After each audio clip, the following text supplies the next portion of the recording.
My name is Christine Wood, and I am the Assistant Program Director for the QEM Heroes Fellows Program. And for more than 30 years, QEM has been a national catalyst for research capacity building. And we have a special presentation today from Virginia State University, where Dr. Aprille Ericsson will give a talk on positioning HBCU research for success, understanding funder priorities, and review criteria. Dr. Ericsson, I understand you'll Next slide. introduce yourself during the presentation. So I'm Okay. going to turn things over to you. All right. Next slide, please. In the interest of time, do you want to say short bio or you want me to do this? Go ahead. I don't, go ahead, please. Just so to be brief, since we took so much time, just to let you guys know that I've had 30 plus years at NASA Goddard Space Flight Center and headquarters, and then a brief stint as the Assistant Secretary for Defense for Science and Technology at the Pentagon. Next slide. So today's agenda, we're basically started with the introduction, but we will talk about the potential funding priorities and where you could potentially find funding. Then we'll reframe and discuss how HBCUs should be an asset. And then finally, we'll be talking about building your brand and portfolio. And then if we have enough time, we'll have questions. Next slide. So, and let me also mention that you saw my colleague Shadei, who's a VSU alumni. She actually was going to start off this discussion, and she wanted to really show you guys a lot of VSU love. But particularly, we like to look at framing and HBCU strength as a national asset. It's about translating the mission and all the objectives that are associated with an HBCU to really talk about it in a positive frame versus in that negative. We hear historically institutions are for the underserved. However, we're really talking about high impact, mission aligned ecosystems. We're being strategic about innovation and demonstration. And we want people to think of HBCUs as solution to our bigger problems. There's a phrase there at the bottom. Imagine what you would say about an HBCU like Virginia State and how it's mission driven, it is demonstrated success, and then you would plug in key outcomes there.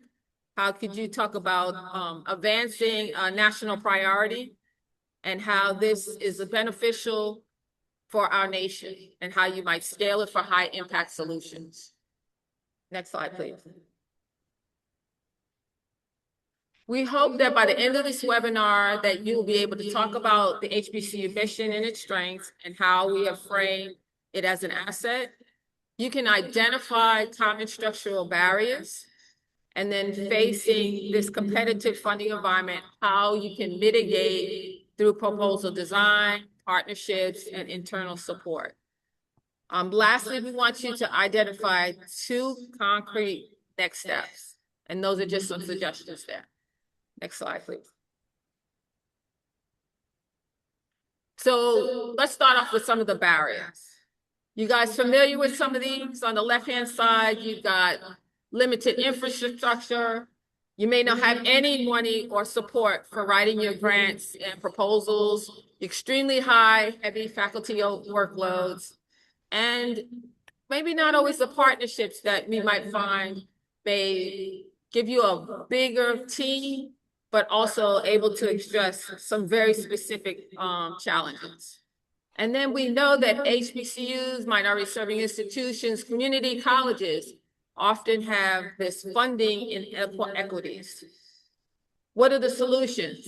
You can either invest in your labs, you could provide a grant training for, like we're here today, or we might offer release time for research, and of course, building partnerships and advocating for policy change.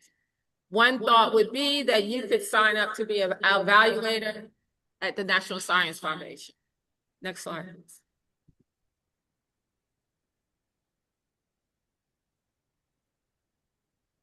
So this was a poll. Do you want to say it, Christine?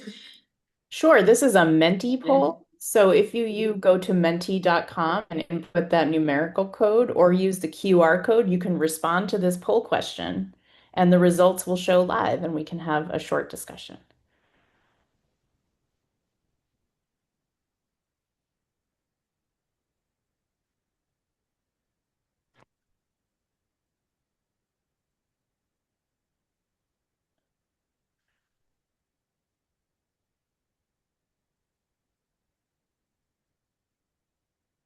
I always say we need the Jeopardy music here.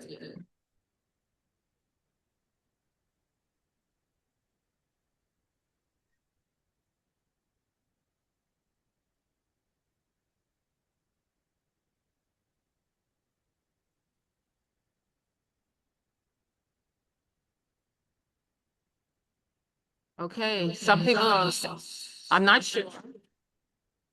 Never seen the page. Um, that it has high capabilities. I like that. There's a full section on research. And you just attained R2 status. Nice job. Okay. They're coming in. All right, currently does not fully represent the full breadth and depth of research being conducted. Hey.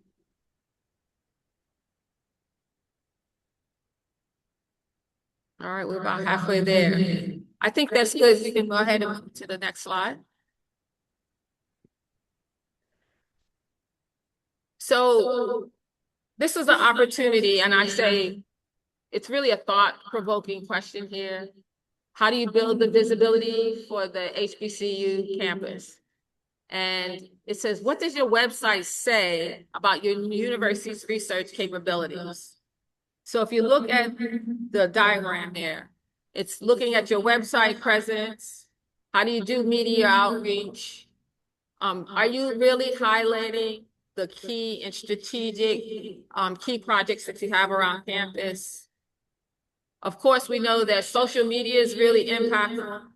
And so when you think about all the things there, it says there digital footprint, e-brochures, highlighting capabilities and assets. And I also say your personnel is really important at highlighting their expertise and growing their footprint. Let's not forget student participation. Everybody loves to see kids, college students in a picture. Next slide, please. So I just gave you an example here of RITA, which is the University Affiliated Research Center, 9 HBCUs that are part of it. Howard University is the lead institution. It's Research Institute for Tactical Autonomy. I just highlighted some things there, their brand, their capabilities, they highlight, they're in the blue, their various partners, and some of their successful. So you see the successes come up on a regular basis. They're making a note of the things that have happened in their community. All right, next slide, please. So I know you guys always want to know, where can I find the money, right? Yep. So here's a quick list, but then I'll dive a little deeper. We have the QME Resource Hub, grants.gov. I'm going to show you that in a minute. Of course, faculty fellowships, student internships, and why should clearances be important? Next slide, please.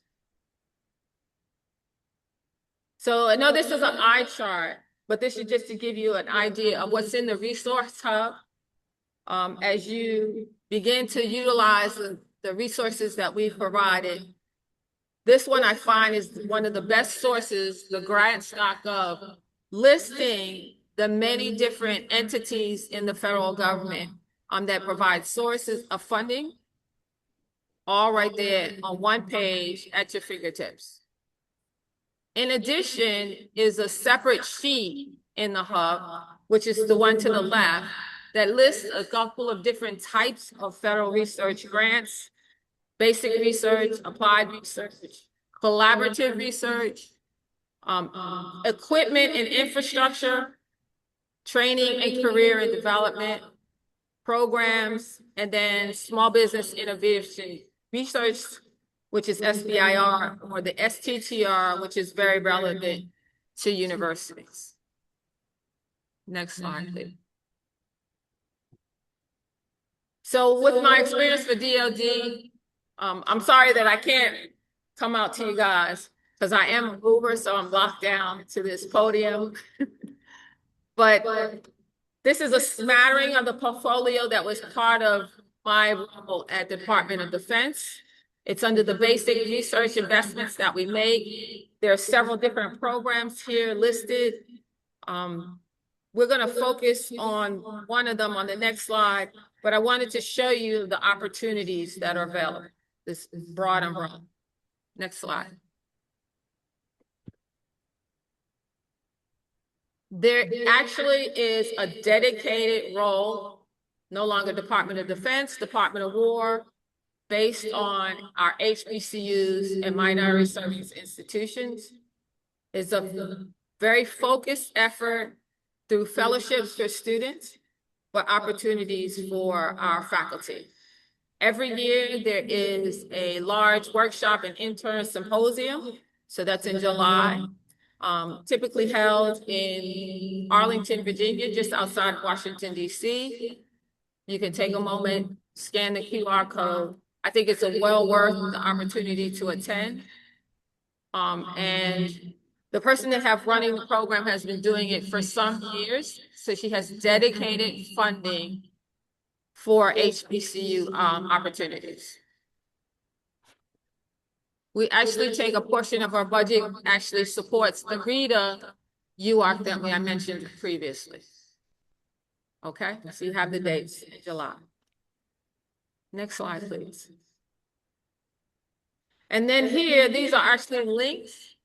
Is anybody here familiar with the SMART Scholarship? Good program, right? Got one hand raised. So the SMART Scholarship actually provides tuition, a stipend, and then a summer internship is guaranteed at a Department of War laboratory. The number of years that you're provided this full funding is the number of years that you owe the Department of Defense. You are not a military person, you are a civilian, and you're working in the laboratory. So 3 years there, then 3 years of working in that laboratory. Of course, you're funded and paid a regular salary. Awesome program. And then here's a bunch of other ones. I'll skip down to the NASA ones. NASA Space Grant Consortium actually is a student and faculty funded opportunity. And then Pathways, which is like all the federal agencies, it's supposed to be a path forward to how a student could be hired into the ranks of the federal agency. So you're doing rotations throughout the school year, and then at the end, the objective is to hire. Next slide, please. Oh, I should have mentioned that the bottom of that picture was all the SMART scholars that were attending the scholarship, that program. They were actually at the conference that I mentioned. Yes.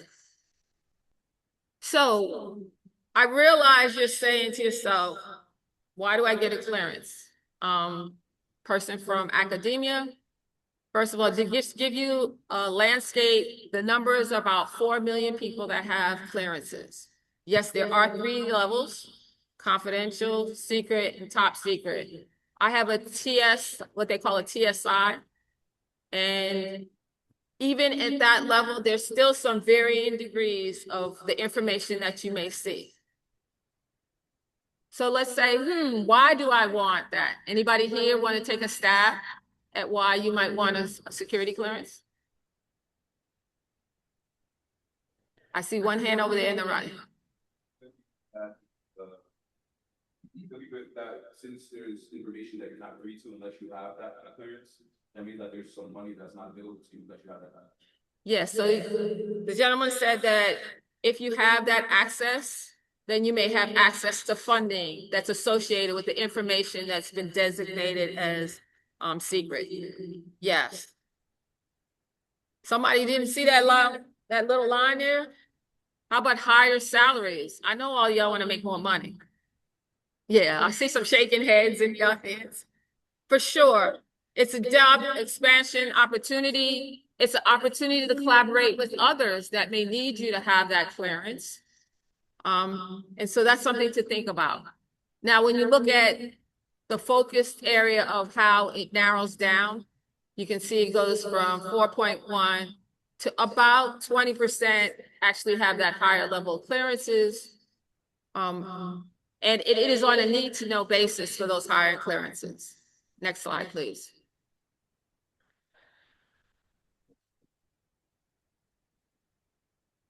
So now, what are the perceived barriers for academic security clearances? Do you guys think there's some barriers?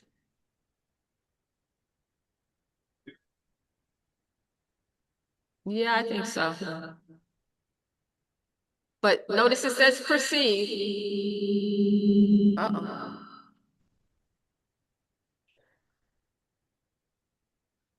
Do we have some responses?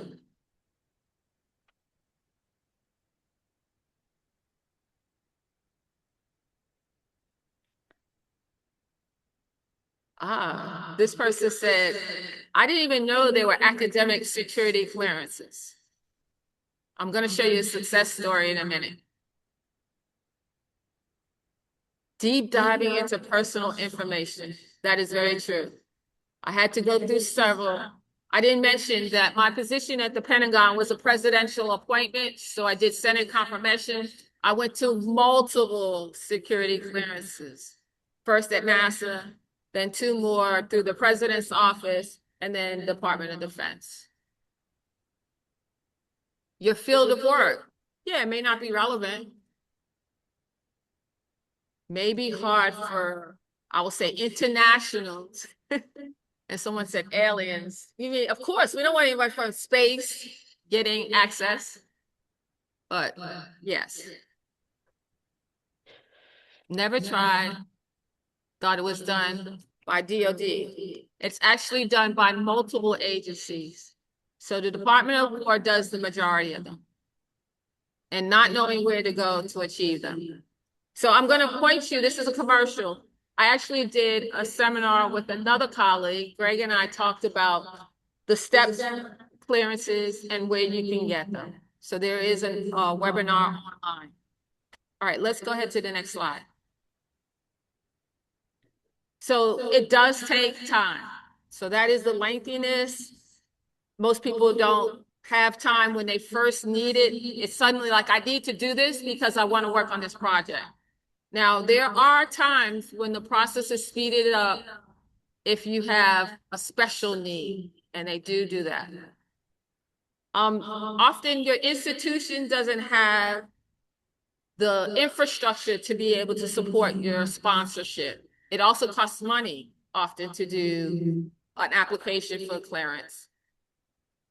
There's also the perceived balance that this is an open community. We want to share information, and secure information is not widely shared. It's on a need to know. So you have to be very secure in keeping that information to yourself. That's very contradictory to the academic environment. All right. So I think, let me show the success. Next slide. So University of Maryland has ARLIS, which is the Applied Research Laboratory for Intelligence and Security. It's another university-affiliated research center. You guys are familiar with Johns Hopkins Applied Physics Laboratory? That is another UR, the largest one under Department of Defense. This particular one focuses on core technical areas like quantum computing, advanced computing, emerging technologies, intelligent and human machine systems, operational innovation, and information. Next slide. I wanted to show you quickly, notice some of their collaborators in their consortium, InShore. University of Maryland, leading, Morgan State, Howard University, University of District of Columbia, University of Maryland, Baltimore County. Do those all sound familiar to you guys? And what are their classifications? HBCUs, minority serving institutions. So you could be part of this collaboration, right? You'll notice that they're also government sponsors and then industry partners. Next slide, please. The success is that they have a program called RISC, Research for Intelligence and Security Challenges. RISC is set up that they have undergraduate and graduate students from across the country that are hired for a 10-week paid, mostly virtual program as part of that inshore consortium I just mentioned to you. The students are trained typically in STEM fields and have rigorous research-driven analysis capabilities. They pair up with university faculty that are part of this inshore consortium, and they specifically work on projects that are DOW and the intelligent community's problems. So they're given a topic, and it's a fast-paced solution. The riskers, as they call it, are sponsored for security clearance. So University of Maryland has begun to churn out young students that have security clearances, which helps to solve a problem with us in terms of our community intelligence. Next slide, please. So let's talk a little bit of how do you figure out where the agency priorities are. There are critical and emerging technologies we'll highlight, of course, NASA, and then we'll focus a little bit more on the internships and whatnot. Let's go ahead, next slide. So do you guys know how to identify how you align with the federal agency's need? I used to say when I was doing research at Howard University that we would always come up with this great idea. Was it what NASA needed? Not all the time. Back then, it was a little bit more flexible. Sometimes people would say, oh, we've got an idea of how this might be utilized, but now people are much more holding immediate need and how do you align to my immediate need. So you got to do your homework. You got to identify what that stakeholder needs, but not just the stakeholder of the federal agency, but you need to also look at the potential customer base, what we call spin-offs from NASA or transition from the Department of War. What does that mean? Okay, when you take my idea, if it's a software, if it's a subsystem, how can I utilize that in our world as civilians? Does that make sense to you guys? Okay. All right, let's go. Next slide. So I wanted to show you the ecosystem from the Department of very, very large. You guys fit in it in many different ways. You've got the cyber sitter. Sitter is specifically partnering a small business with a research institution. You've got UARCs, the opportunities to even work with the FFRDCs. Those are the federally funded research development centers. And the labs, of course, which are broad. Let me go to, on the right side, see that 7,100 active cooperative research and development agreements called CRADERs. Those are opportunities for the federal government to work with you as a partner. Next slide, please. Before I left the Department of War, I actually helped to set up this way to break down barriers and researchers like yourself, industry partners to be able to communicate and to also get insight to what we called at the time DOD, SciTech Connect, been rebranded to DOW, SciTech Connect. You can join this and find other researchers that you may be able to collaborate with, but you can also have one-on-one sessions with people that are part of this infrastructure to help you to figure out where you might submit your research ideas.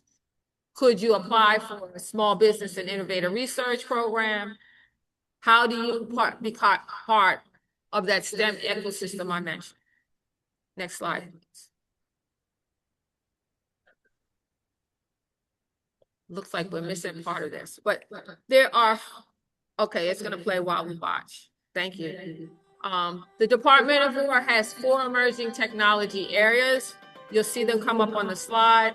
I like a little bit of visibility, but this was part of my portfolio. Things like quantum, biotech, future G, and advanced materials. And then now you see the realignment of the critical technology areas.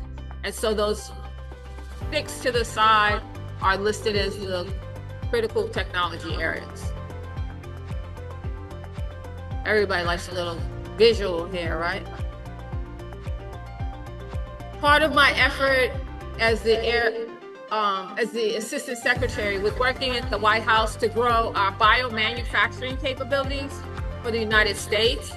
So if you're interested in biotech, there's more money than there's ever been to actually restart, to boost that economy in that area. So as part of I was actually chair of the bioeconomics board. And we put an infusion of funds into our economy.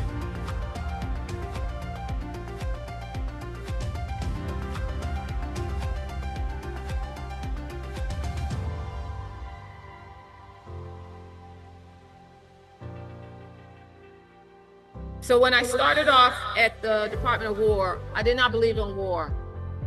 It was Department of Defense. I believe by strengthening your capabilities in technology, in communication, and our people, that we're less likely to have to go to war. That was my intent, and that's my belief. I want our soldiers to not have to go to battle. So if you carry a big stick, then you don't have to fight. And so the things that were developed through my particular portfolio were really to help our soldiers, sailors, airmen, and guardians. All right, next slide, please. So I mentioned part of that ecosystem, there are manufacturing innovation institutes. There's a network across the country. They all have different focuses. And this is where, if you say you're interested in the biotechnology, you could partner and work with BioMed. You could also, if you're into the fabric industry and textiles, there's the Advanced Fibers and Textiles industry in Cambridge, just outside of MIT. If you're into photonics and optics, then there's the AIM Labs and the Manufacturing Innovation Institutes there. So there are a number of these growing, and then there are some that are under a different agency. I believe it might be the Department of Energy. But the idea is to take your idea and get it to manufacturing. Next slide, please. So I'm not going to talk through this too much. By the way, I know, Tarina, I updated this. But there's the NASA centers. Let's just go to the next slide. The tactical alignment has to align to the NASA's technical taxonomy. Here are the list of the different subject areas. The 2024 technology taxonomy has not changed.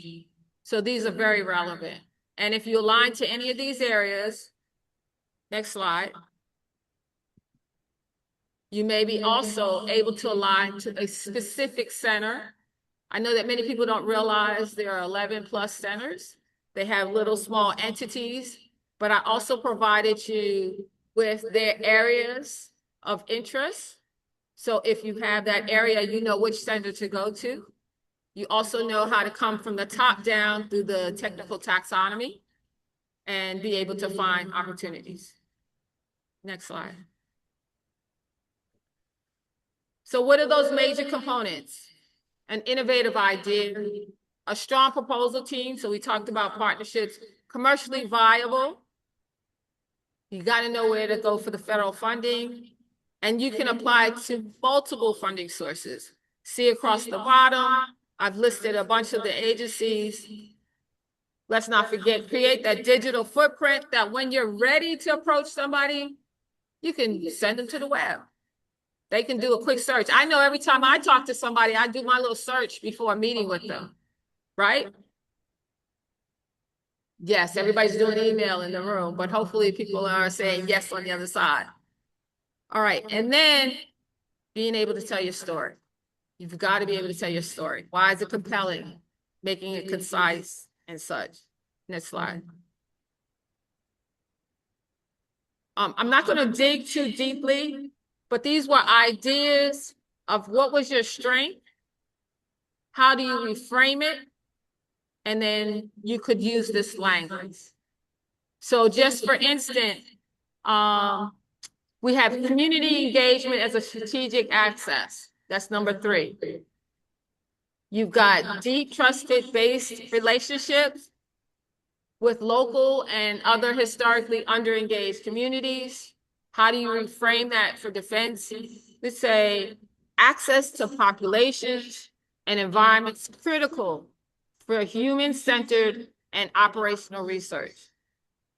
What that language might look like, this work leverages sustained community partnerships to strengthen implementation and engagement in mission-relevant environments. Next slide. So we've got another poll.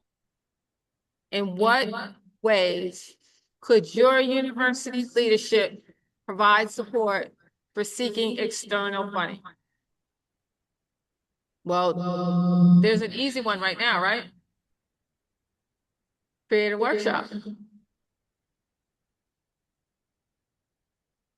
Any ideas?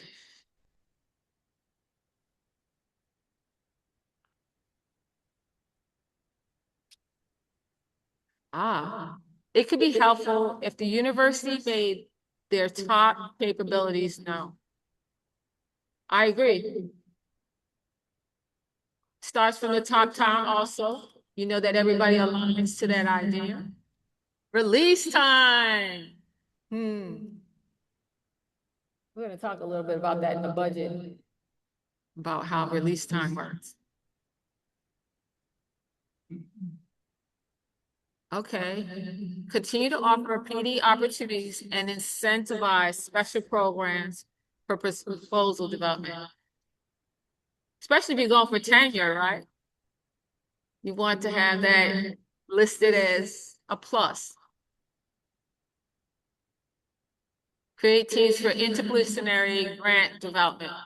Yes. I've seen more and more universities creating centers around a topic versus it being aligned to a department. So for like data analytics, who owns data analytics? Everybody. So I've seen that. I think Howard University has recently created a center, and they have a mathematician who is leading the effort, but she is including people from departments across the university. Okay. Any more? We can go on to the next slide. So just wanted to highlight some things. This was from a paper in the Journal of Diversity in Higher Education. It provided 3 things that could be barriers. We're probably very familiar with. Competing work demands, misalignment of research priorities, and inefficient and ineffective institutional infrastructure. The 4 overarching themes that they identify as success were resources to support research, efficient and effective institutional support. I saw that. Consistent mentoring and training. And then lastly, establishing and maintaining reciprocal relations. Next slide.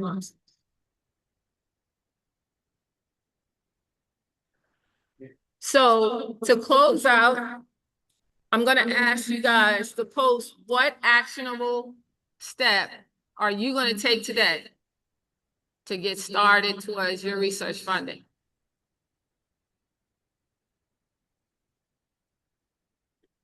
This is homework in the audience. You're supposed to be doing this.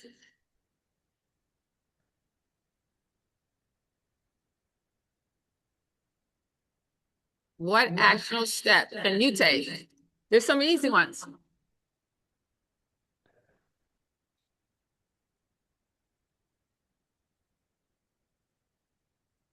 Okay, I definitely need the Jeopardy music.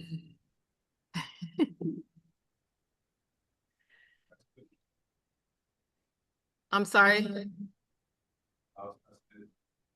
Okay. Become knowledgeable. Do you mean of where priorities are or sources of funding? I guess check out grants.gov. Yep. Start researching applicable specifics for grant opportunities.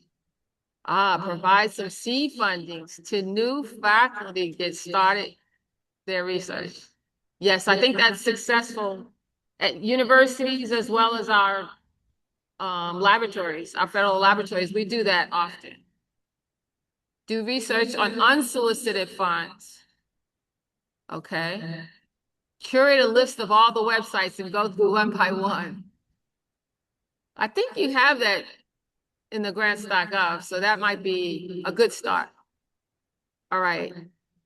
Identify applicable colleagues and share 3 proposal concepts and sources I've preliminary generated. All right, that sounds great. It's always easy to throw darts at something. All right, befriend my sponsored programs office, or yeah. If they're local, maybe you go out to coffee, but minimally reach out to them. You like review funding sources to find a grant and find other faculty become a grant writing team. Yes. The DOW SciTech Connect can help. NSF also had NSF Includes, which is another place you can join to find like-minded faculty members to work with. Attending workshops, asking questions, speaking to our Office of Sponsored Programs and research more often, reading grant-funded cited more often. Great job. Create a profile. The HBCU Research Collaborative. Love it. Love it. Okay, some great responses.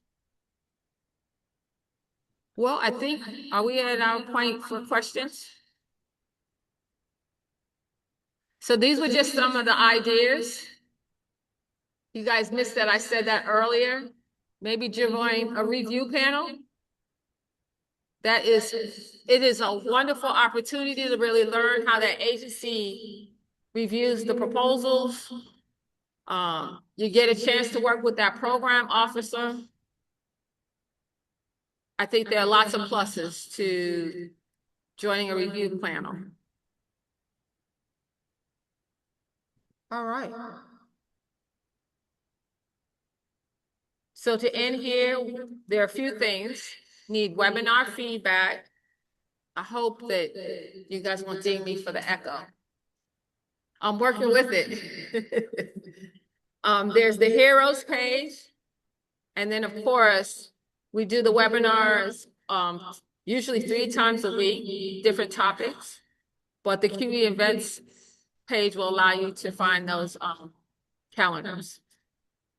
And then you can always reach out to me or to my colleague, Shadei Laird, which is your VSU alumni. All right.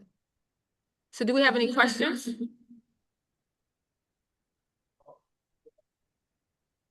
Somebody would like you to go back. I think they're trying to catch the QR code.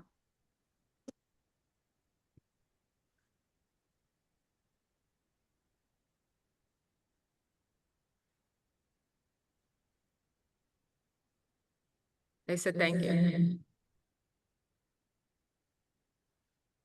So I can start off with a question here, if anybody has a question in the audience. Yes. The biggest challenge right now that we have is the funding landscape. Many of the laws opportunities for HBCU simply disappears. So, what's your thought about that? I mean, in terms of your. Yeah, so the comment was that funding is the biggest challenge, that Many sources for HBCUs has disappeared. That is true. And what would be my suggestion? So I'm a product of predominantly white school, MIT, and I also did my master's and PhD at the real HU. Any Hampton grads in here? And I've seen both sides of how they approach solving that problem. One of the things that an R1 institution and how Howard became an R1 was it did a lot more partnering to get that opportunity with, say, someone who is not an HBC. There are those opportunities that we have to look at. Now, one of the things I've often done is to make sure that I protect that minority serving institution so they're not treated like the small guy and pushed out of the funding. Like there was a time when you got extra points for marrying up to an HBCU or a minority serving institution. Yet when it got time to give the funding and share the money, you get a little piece of the pie. I'm, as a former program officer or awarder, I made sure that we weren't doing that. So that would be the first thing, that once you get in your foot in the door, you make sure you say, hey, I deserve because I bring this to the table. So that's the first thing, partnerships with your non-traditional partners. The other thing is there's still HBCU funding out there. I just mentioned under the Department of War that, trying to think of Evelyn's last name. Evelyn Kent, thank you. Evelyn Kent provides different announcements for funding sources. And you can meet Evelyn at that workshop that we highlighted in Arlington. Yeah. You have a question? Also want to continue to advocate for faculty not just limiting themselves to the HBCU opportunities. Most of them get money is not in the HBCU opportunities. And so, I mean, that's why we're doing this, right? Is to prepare you to be able to go after the real money, and the real money ain't the HBCU opportunity. Mm-hmm. Let me also mention that the real money is not just grants, it's contracts. And you have to be able to provide a product, not just an idea. So that's the difference from transitioning from a great idea, which is why we have places like the Manufacturing Innovation Institutes. What we do there, like my favorite one is biotech. And we were looking at skin grafts. Now, how do you replicate skin grafts so that they are always the same quality each time? You're talking about something in a Petri dish. Well, we had to look at that from a systems engineering perspective. So we brought systems engineers to work with our biologists much earlier. Look at how you streamline that process, how do you enclose that process, and so that you can replicate. That's typically not something that an academic person has experience in. Carrying it to that final product so that it can be manufactured. And that's the mindset. You have to think of what is the end goal, not only the impact to the agency, but to the larger community. So it takes you out of your comfort zone a little bit more. But it is about developing something that is a product, not just an idea. Yeah. Any other questions or comments? So I'm sorry, I'm reverberating all over the room. But I'm always open to questions, and we appreciate you guys attending today's webinar.